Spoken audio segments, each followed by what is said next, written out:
Welcome to Behind the Scenes. I am your host, Hector Montalvo. This show is dedicated to asking tough questions for you, the viewers. We bring you their responses, and we let you decide.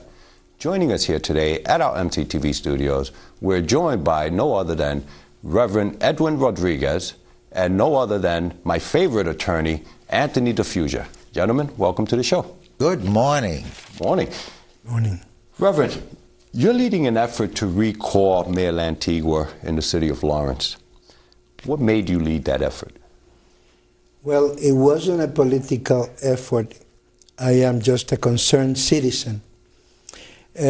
Just looking at the condition of the city with the education, security of the city, the condition of the economics of our people and our city, I was very much concerned that nothing was being done to alleviate the situation.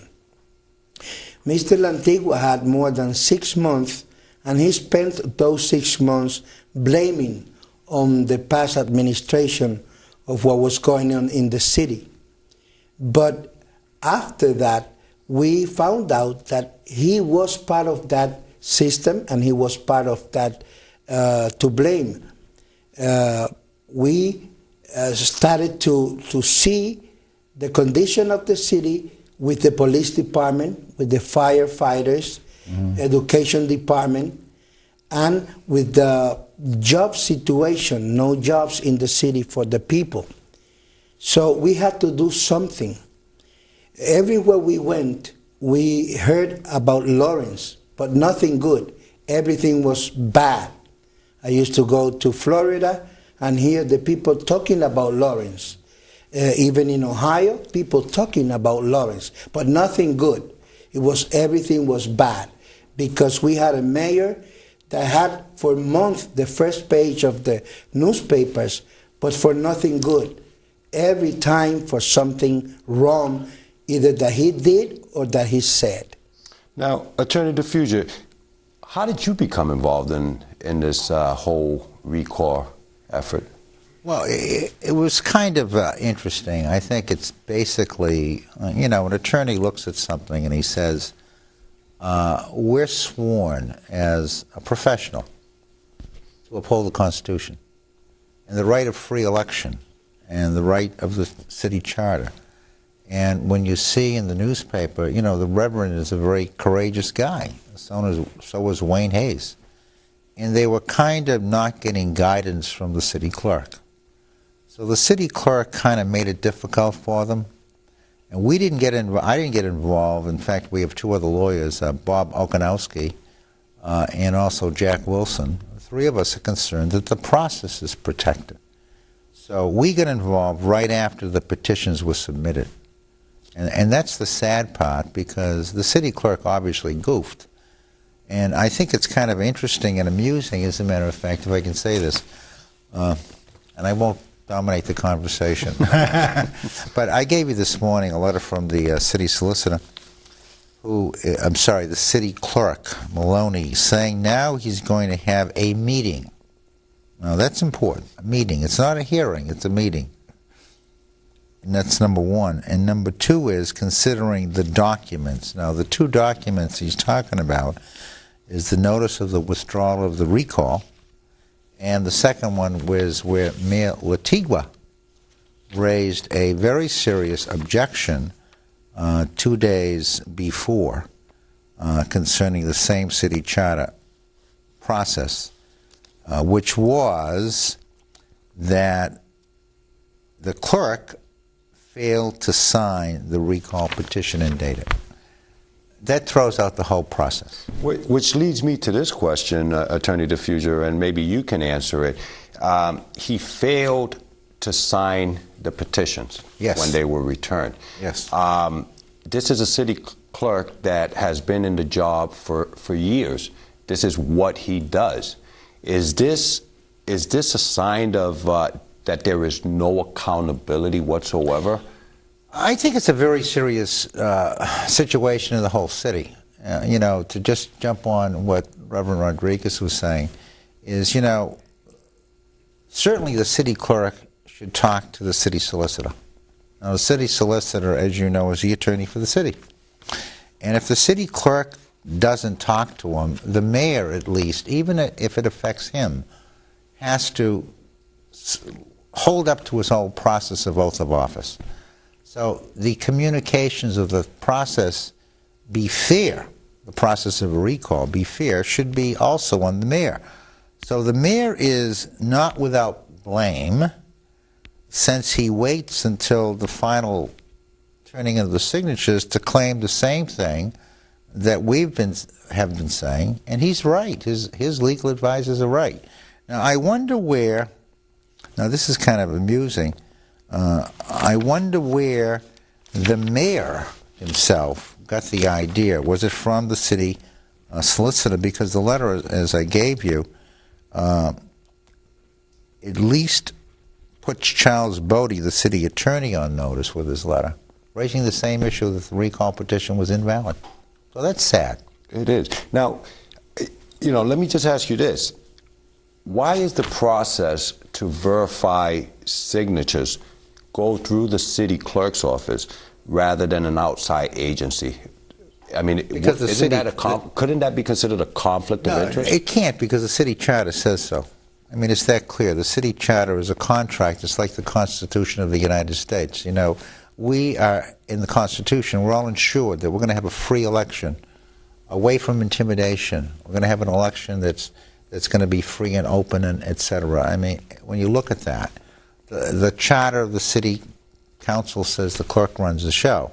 But that's why you also have the board of registrars, who are people that are involved with the clerk.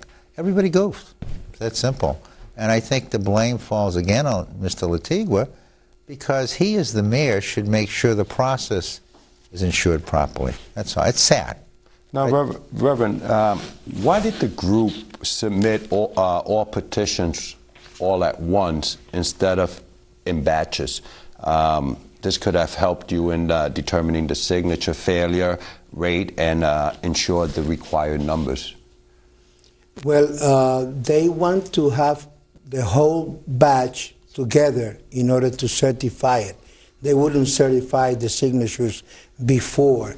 So if we surrender certain amount of signatures, they will still be there just for the sake of being there, but nothing was going to be done. So, in other words, anyone that's running for office can actually go in and turn in their signatures at any time, whether it's 1 paper, 2 paper, 3 paper, but in a recall effort, you need to submit them all at once. That's my understanding. How is that? How is that a fair I think process? I think that you can submit, and not to disagree with you, I think you can file these signatures, but I don't believe that the city clerk made a decision that he would start certifying the day you file them, because the certification process involves the board of registration.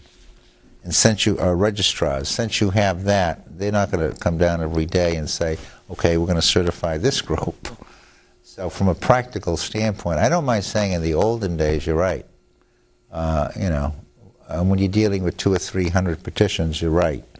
But the city clerk made that decision. I'm not sure what's right or wrong. I find interesting that you mentioned that we do have free elections, free of intimidations and so on.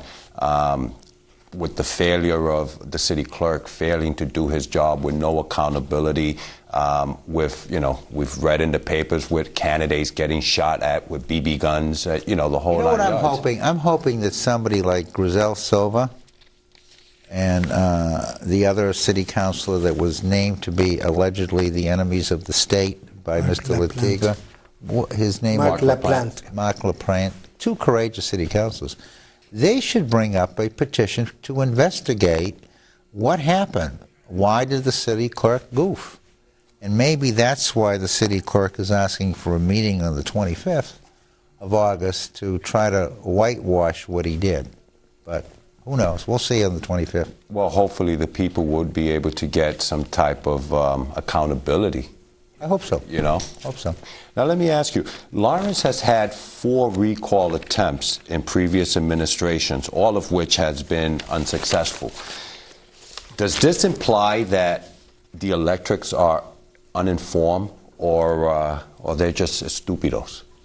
That's a great one. I think that the city clerk office are the stupidos, because we went there more than 10 times asking for questions, all those questions, even the signatures, and they never had an answer.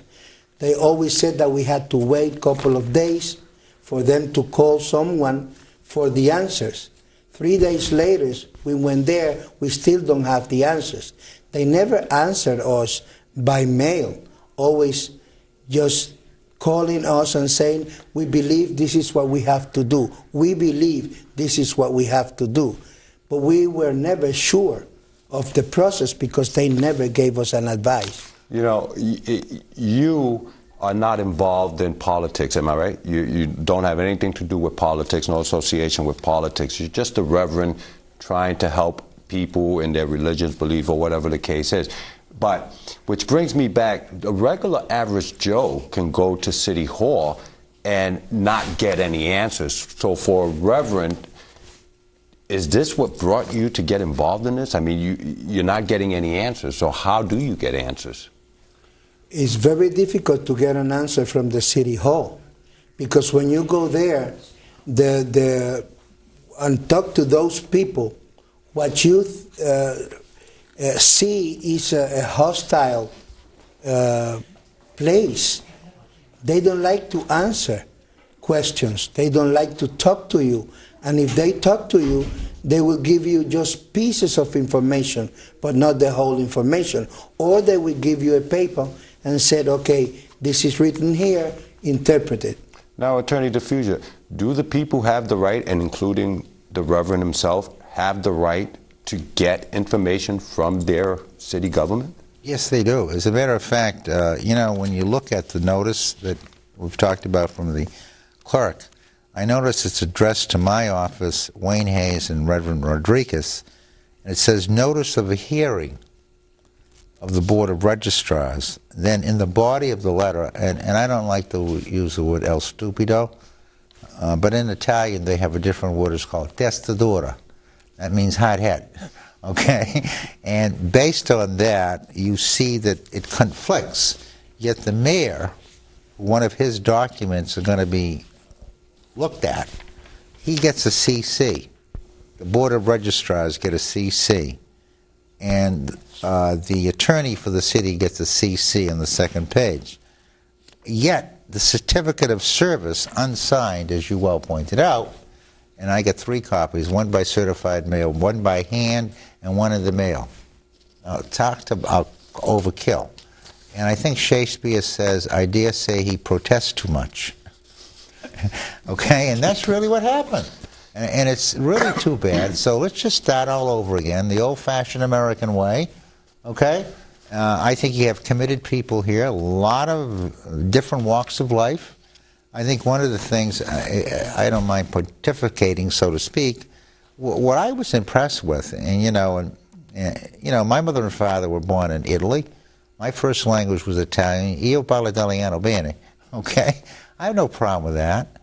But I think part of the process, and one of the reasons why, you know, I became a lawyer was my father got arrested. I was 11 years old. He didn't know how to speak English. He had to go to the bathroom. So somebody was joking with him and said, go around the building and do your duty. He did. He got arrested. And I had to speak to the police officer at age 11 and explain that he wasn't doing anything wrong. So the kind of prejudice and the kind of looking the other way is sad. And I think that we have to always be vigilant in protecting what we're all about. This is not the Dominican Republic. Foreign aid doesn't go that way. This is a process. This is the Constitution. You came here for good reason. No. And I think that we should protect it. You mentioned the register.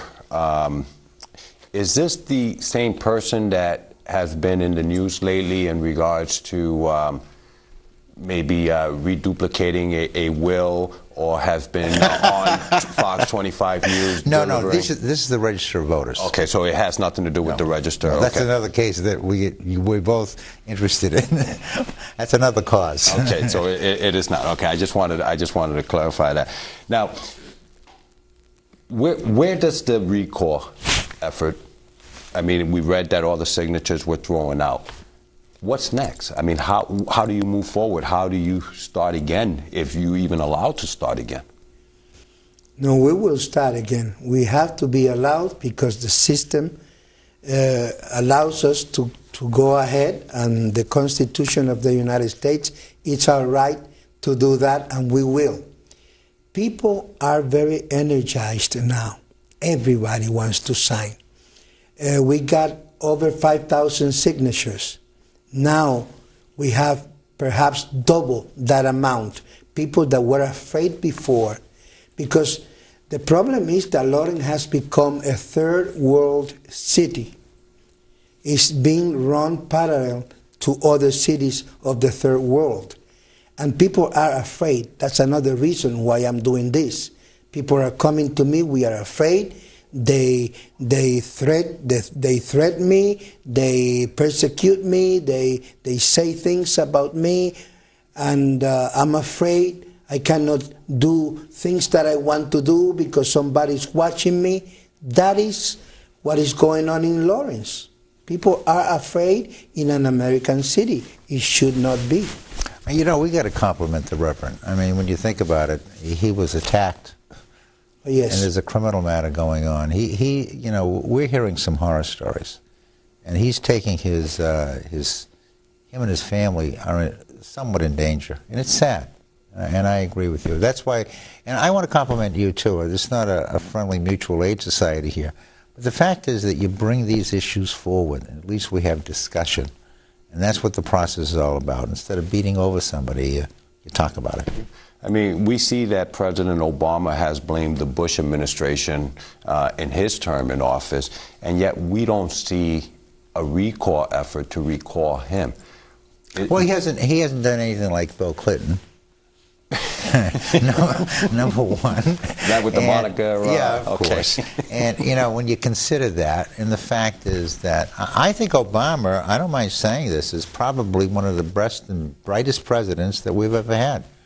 He walked into a terrible dilemma, but he's trying to solve it, and he's not talking about party affiliation. So he's another win for the good guys. Well, just want to remind you behind the scenes, I am your host, Hector Montalvo. We are joined in studio today with Reverend Edwin Rodriguez and Attorney Anthony DeFugia, two gentlemen involved in the recall effort to recall Mayor Lantigua.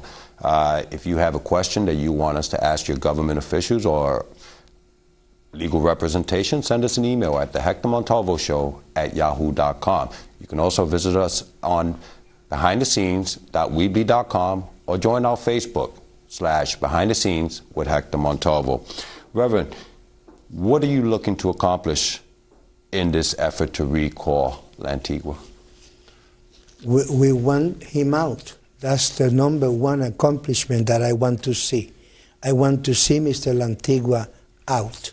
Now, if you are successful in getting him out, do you think this would be a lesson for future administrations coming through, that the people are indeed watching their government and they are now ready to take back their government? Yes, it will be a lesson, and also it will be a vindication to the Latino community, because we wanted to empower the Latino community in Lawrence. And because of what is going on, we have a very bad reputation. Yeah, you can see it all over the place. I mean, you know, the police department, the fire stations, you know, it's not getting any better. And, you know, the people of Lawrence deserve better, and, you know, they should be contacting you, reaching out to you, and trying to get involved in the process. Now, you mentioned that you were attacked, and we've read stories on TV, we've seen them on the newspaper as well, that other constituents have been assaulted as well. Is this something that's coming down from the administration, or is this just people taking actions among themselves?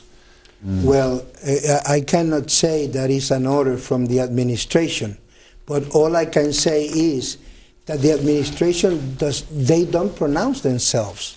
They don't say a word about it. Mr. Lantigua doesn't come out and say this shouldn't happen. She just keeps quiet, and by the silence, he is allowing this to happen. Now, obviously, you guys will be attending the meeting that is scheduled. What do you expect to hear in this meeting? I hope I hear the city clerk say he's sorry. That's simple. And I hope that he is going to reaffirm the fact that since there wasn't an election, that the process can start again.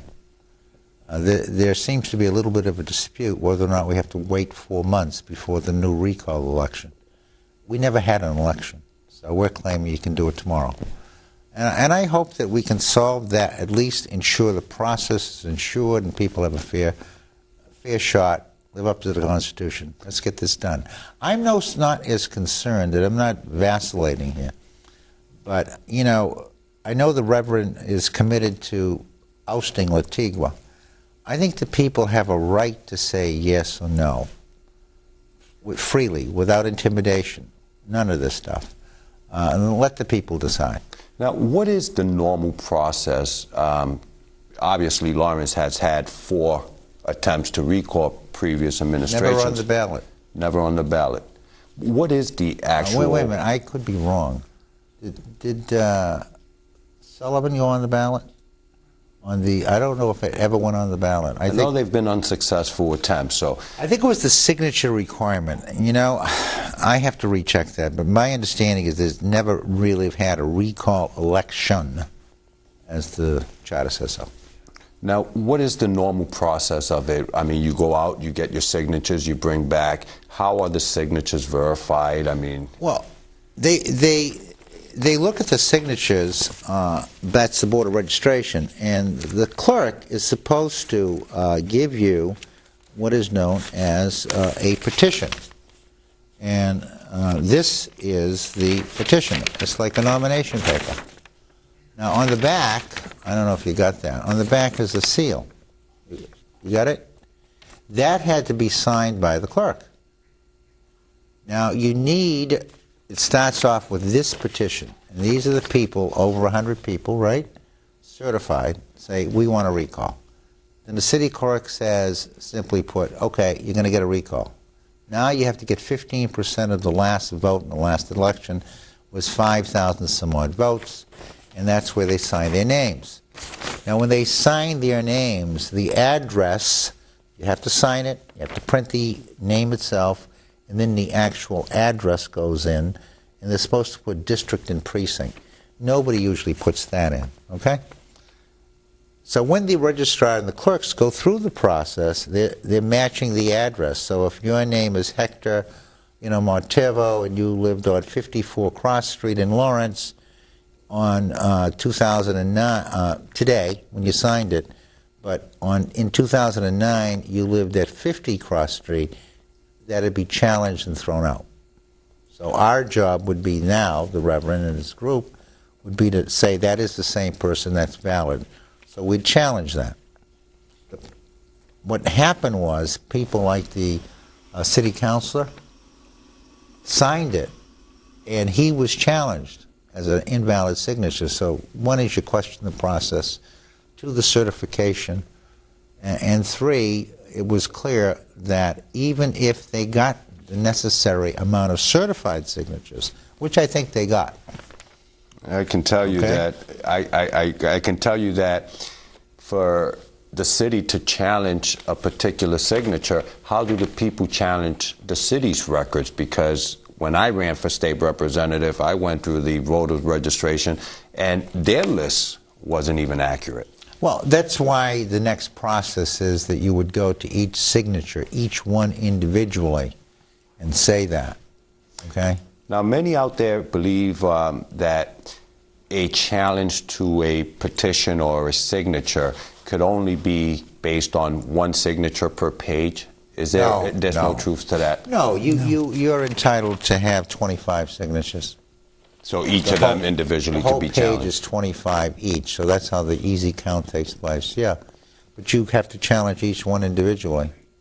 Now, Reverend, are you seeing more cooperation with the city officials now after it's been acknowledged that there was major errors in your attempt to recall the mayor? No, they won't talk to me. I go there, they have no answers. We cannot say anything. They have a gag order, and they obey to the. So the gag order that was placed by the administration is still in effect at this time? It's still in effect for them because they don't talk about anything with us. And they challenge anything for nothing, even for the zip code. Yeah, they do. And that's It's kind of a little outrageous, but you could have corrected that. But at the beginning, if the clerk goofs, it's gone. Now, Reverend, you collected 5,600 signatures, and now you say you've doubled. And obviously, there's a lot of interest out there. Is this strictly a Hispanic versus a different race, or a different race versus Hispanic, or it's a united effort? Not at all. We have never seen the city more united now because everybody's involved. We have Anglos, Asians, Latinos. We have all kinds of people working with the recall, collecting signatures, and also involved in everything we do. Now, we have a minute left, but if anyone that wanted to join the effort to recall Mayor Lantigua and they wanted to reach out to you or your partners or your organization, how do they go about doing that? They could call our numbers. We have 3 numbers. One is 978-305-2215. That's my number. Wayne Hayes is 305-4130. And Javier Negron is 305-2394. And Attorney Diffuser, if anybody wants to get a hold of a sharp attorney and maybe even get one of these high-tech magnetic cards, how do they do that? We have 2 offices, but our main number is 978-687-1777. Now, for the record, thank you for your plug. I understand that in the Dominican Republic they don't have cowboys. However, you look lovely with it. Well, we want to thank you guys for coming in. We may not agree on all the issues, but you both are still my friends. And I want to thank all of you at home for watching. Join us next time as we go behind the scenes to ask the tough questions, bring you their responses, and we let you decide. Thank you for joining us.